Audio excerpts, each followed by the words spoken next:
Happy, beautiful day. It's Pete Cohen, and welcome to the My 365 podcast. This is, without doubt, a very special podcast. Why? Well, maybe the title will give it away. What is the title of this podcast? Are you ready? Covid-19, the ultimate opportunity for reinvention. Your guide to growth in challenging times. Get ready for a game-changing podcast. Happy, beautiful day, guys and girls. Pete Cohen in the house. This is a podcast that I think will hit home for a few people because I think it's time, right? It's time for us to wake up. And when I call a podcast COVID-19, the ultimate opportunity for reinvention, your guide to growth in challenging times, I am not mucking about here. I'm talking about this stuff because it's real. The whole world has changed. I mean, who would have believed that a few months ago, let's say November last year, if you'd mentioned COVID-19, no one would know what you were talking about. But boy, has the world changed. What started in December in China, where people were dying, and it really, a lot of doctors were just unsure what this pneumonia was, and then people got more and more concerned, and then before you know it, it is spread. It's spread across the world, and there's probably never been a time where there are more people who are more aware of something, and so many people's lives have been affected by a virus. And I really wanted to make this podcast this morning after basically reading a story that someone had sent me about bees. You've probably heard about bees, that they've been around for millions of years. They're incredible creatures who basically do no harm. They're not cynical. They're not hysterical animals. They just basically go out. They do what they do. They create something amazing. And that's what they've done for millions of years. And their life is under threat because of how other creatures on Earth, namely human beings, have been going about their daily life. How the world is in a place right now, and it has been for some time, where we've been hearing about epidemics, we've been hearing about the environment, we've been hearing about how we're living and how that's affecting our lives. And then all of a sudden, something happens where everybody just has to stop. And what's really interesting for me, someone whose background is in psychology, is how a time of crisis really puts people into a position where they behave in ways that they wouldn't normally behave. And this podcast actually is really aimed, I think you could put people into three categories when things like this happen. People who just basically retreat, get into a state of hysteria and fear and worry, and some of that for good reason, I'm sure.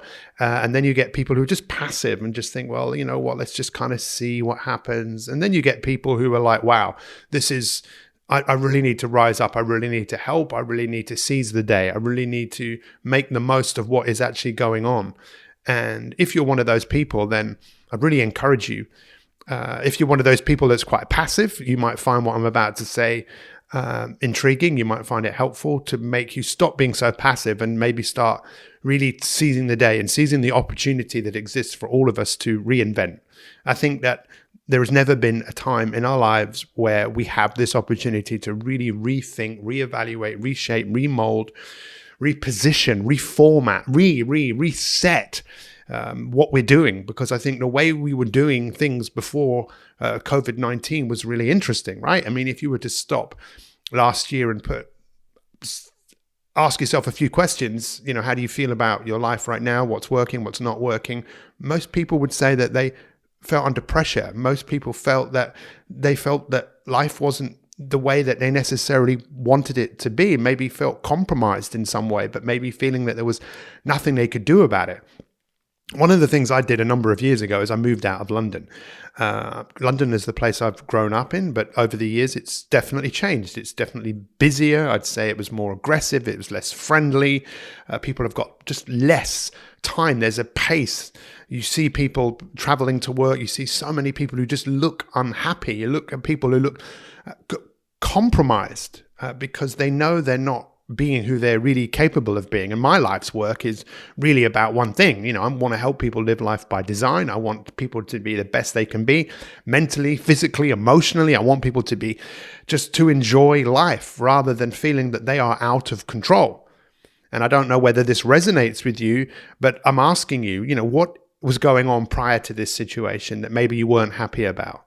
What was wrong? What was missing? What was your current circumstances like? When I work with people, I'm interested in 3 areas. I'm interested in their health and their energy. I'm interested in their relationships, and I'm interested in their work and their service, and helping people make strides in any of those 3 areas. Because I know that if you could wave a magic wand, that's what most people would want. They'd want to have the ultimate currency, which isn't necessarily money. Money's great. I know that's under threat for a lot of people, but I think the ultimate currency is energy. When you don't have energy, you don't have health, which makes life very, very difficult. And it's interesting, isn't it? The amount of people that have got COVID-19 or died because their health was compromised. And, maybe that will be part of the reinvention or the wake-up call, that many people will start to think, what? I don't want to be someone who falls ill when I don't need to. I want to have a stronger immune system. But then if we're going to look at that, then you're going to think, well, actually, I'm going to have to do something because, that we live in a world where basically if we get sick, especially in the Western world, well, just go to the doctor and he'll give you something to stop you from being sick. He won't make you well because he doesn't know how to make you well. And maybe you want to be well. Maybe now you want to, but there is a price for that. And when we talk about the ultimate opportunity for reinvention, if you really want to experience health and energy like never before, you're going to have to start doing things in a different way. And maybe that's what will happen on the back of COVID-19. I mean, look, what we've been seeing all over the world is pretty amazing, right? In terms of people going outside their house and clapping for the National Health Service, or people in Italy singing on their balconies, or you look at satellite images of China and you see that there's no smog, that the pollution is almost completely gone. And we see, wow, this is absolutely incredible. And it's so sad in some respects that it's taken death and this horrible thing that is swept around the world to make many people wake up and ask fundamental questions like, what is life really all about? What is really important? And I think many people right now are waking up to what's really important. And are you not one of those people that's starting to think about, your relationships? And today, in fact, what's interesting is, today, the 12th of May, 2 years ago, my father died, and tomorrow is my 50th birthday party. I'm not having a party, but it's my 50th birthday, and I can't be with my mum, right? And it's crazy that this has happened, but it is what it is. And my point, what I'm trying to make to you is, what do you want the legacy of this situation to be? See, what I was seeing before this happened was a world that has gone mad. 50% of Americans with a chronic health condition, 800,000 people every year taking their own lives. The world was moving in a particular way that wasn't healthy, wasn't kosher, wasn't nourishing. And I think this is the biggest wake-up call that most of us will ever have. An opportunity to reevaluate and just look at the world with a fresh pair of eyes. Now, ultimately, what's going to be really interesting is what happens on the back of this. What happens? Because what tends to happen is when disasters strike, many people rise up and they behave in a way that they wouldn't normally behave. And I love to see human beings do things they wouldn't normally do, because that's the strength that we have. That when disaster strikes, I remember living in Ladbroke Grove by the Grenville Towers, and when that fire happened in the block of flats, I mean, it was terrible, but there were people there that didn't talk to each other before that happened. And then it happened, and we saw a side of people we just wouldn't normally see.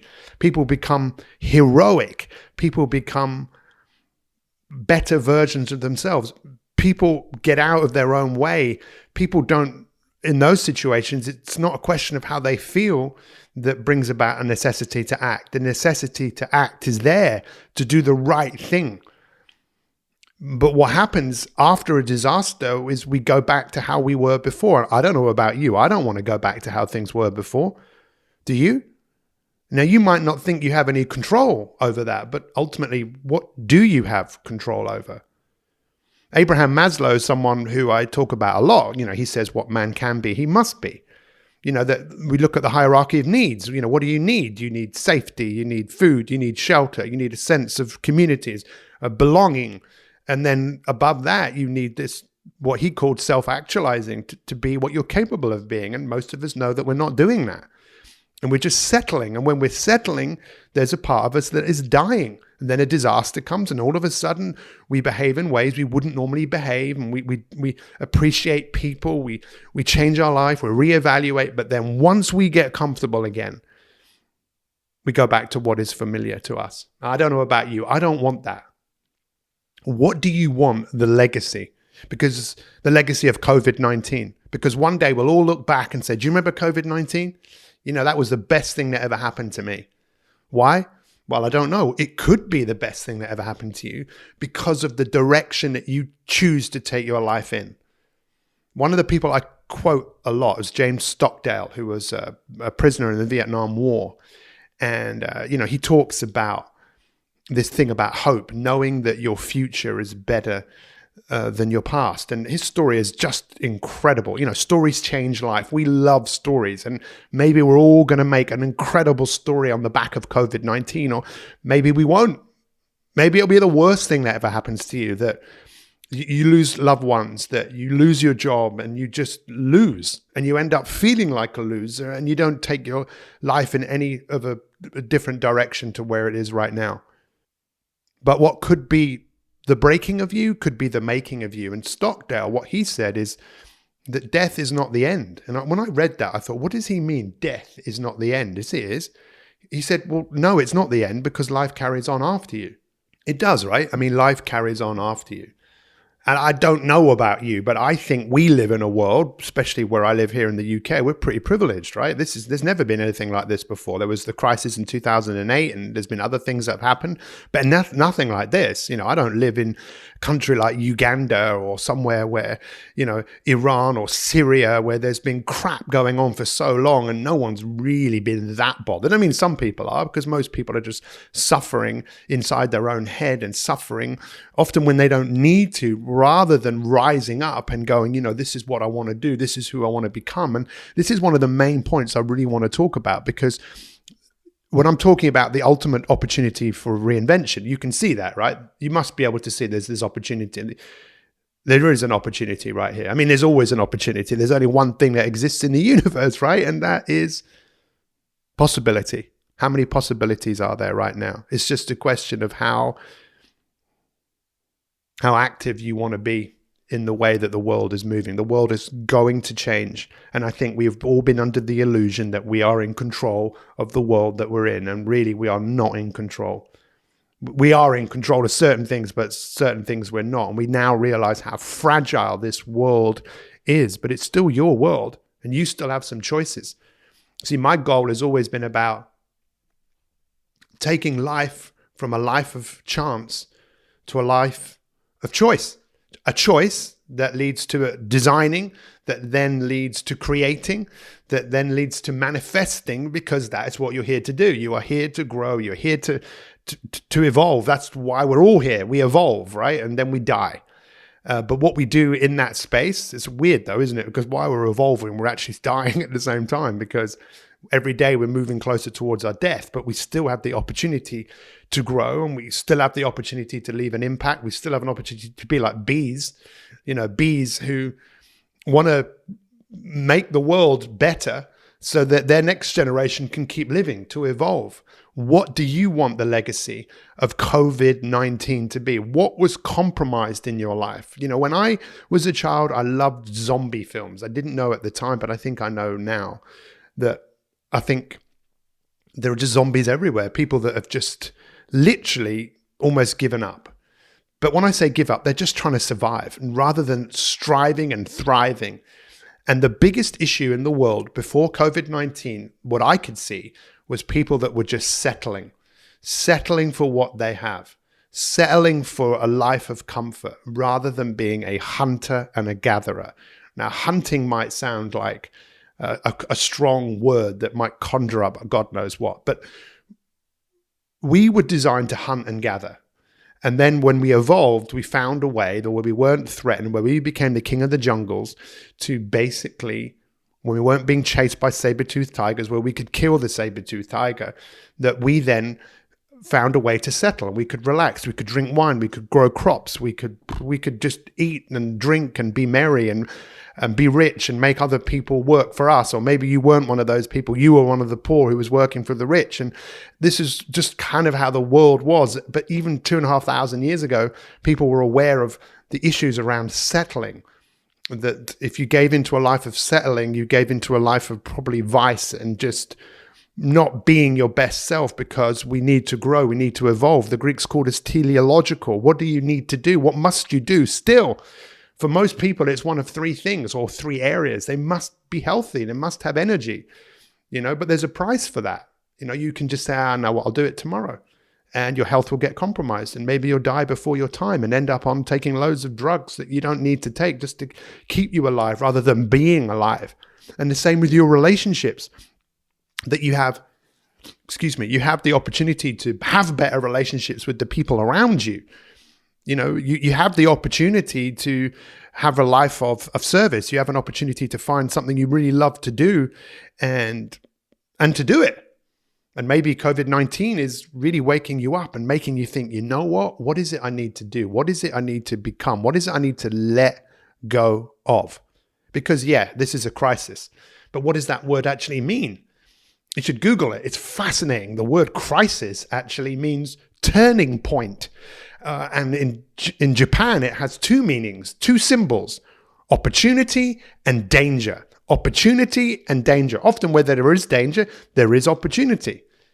Recently, I've been working with a whole load of fitness business owners and actually also hairdressers, salon owners who have also been forced into a position where they're not able to do what they were doing before. Their livelihood has been taken away, but some of them have found a way to pivot, which is crazy, right? Pivoting when you're a hairdresser, because that's one thing I don't think you can do remotely, right? Or maybe you could guide someone how to cut their hair. But it's amazing to see how many people have shifted and twisted and found a way to pivot. Who was it that said, was it Darwin that said, it's not the strongest of the species that survive, it's the ones who are most responsive to change. And how responsive will you be to this change? I see this as the most incredible opportunity for us to reinvent, for us to take decisive action. But this must be the legacy. I really, really encourage you to think about this, because the danger is you will reinvent, but only until you get comfortable, only until it gets easy, until there's that opportunity to settle. And it's not necessarily the strongest or the ones who are more responsive to change. I think it's the ones who are more responsive to something they want to create in front of them, something they can see. The greatest achievement of any human being, right, is something you can see and something you manifest through your daily action, through your daily operation, bringing something into existence. Does this make sense to you? I've actually made some notes here this morning. This morning, I just basically got up really early and just was like, God, there's so many things that just kind of need to be said right now, because the world is in turmoil. And what I have seen in working with people for so long is basically everyone needs help. I'm only here today because people helped me. My dad 2 years ago today, who passed away, he's not here anymore, but boy, did he help me. Boy, did he have an impact on my life. In fact, at his funeral, it was amazing to see all the people that were there were so packed, people couldn't get in. They had to watch on a TV outside. He impacted the world. He impacted people's lives. My dad was born during the Second World War. My dad was a fanatic of actually the First World War. The First World War was a battle where people were just in situations that, can you imagine being in a trench with just crap all around you, not actually knowing how far away your enemy was? Maybe you got shot and taken to a hospital, but you just had to get back. You would crawl back because you needed to be with your comrades. You needed to be with your friends, because that is when you felt most alive.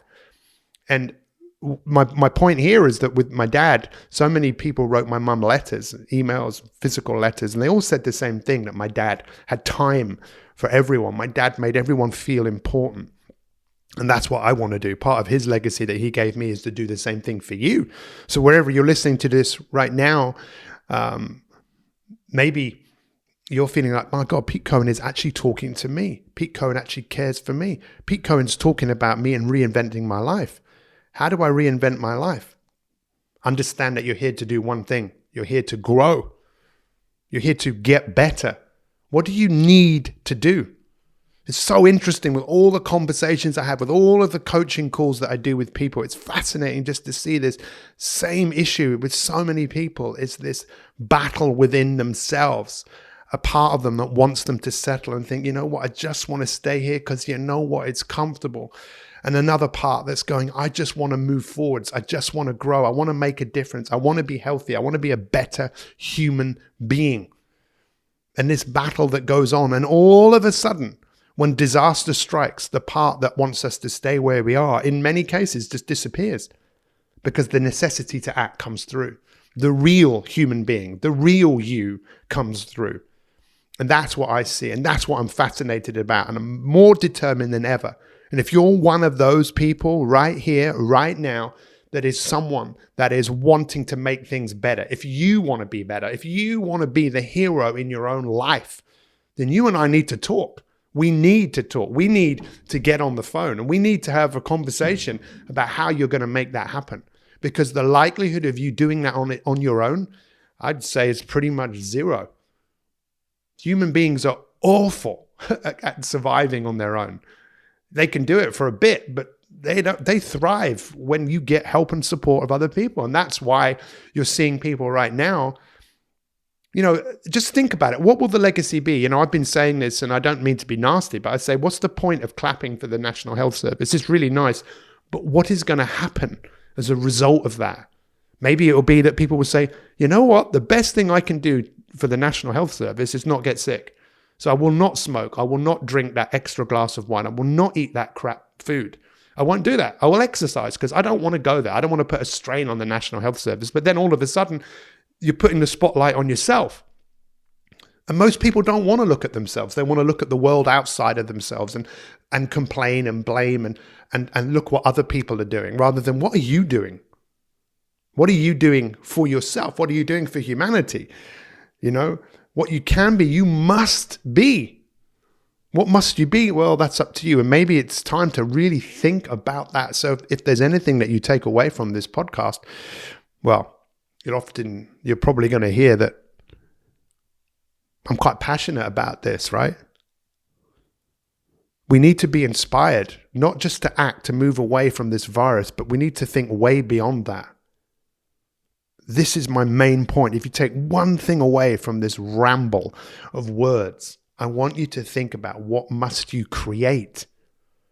What must you go after? Look, the natural state of the garden is decay. The natural state. That's what the garden does, right? We have to go out there and work the garden. But if you have a vision of what that garden will look like when you finish gardening, what do you think is going to happen? You might be inspired to keep going even when it's difficult, even when it's raining, even when you don't feel like it. Because there is a disease in the world right now that many of you that listen to this podcast have heard me talk about before. It's called excuse-itis. Excuse me, I'm going to stay where I am. Excuse me, I'm not going to do that. I'll do it tomorrow. And you never do it because there's a part of you that's settling. What do you want the legacy of COVID to be? How can I help you? That's one of my goals. I want to build a global revolution of 10 million people around the world that want to live life not by chance. I'll just see what happens. We'll see. No, live by choice. Choices where you design and you create and you make your world a better place. The odds are stacked against you, right? But they don't have to be. They don't have to be.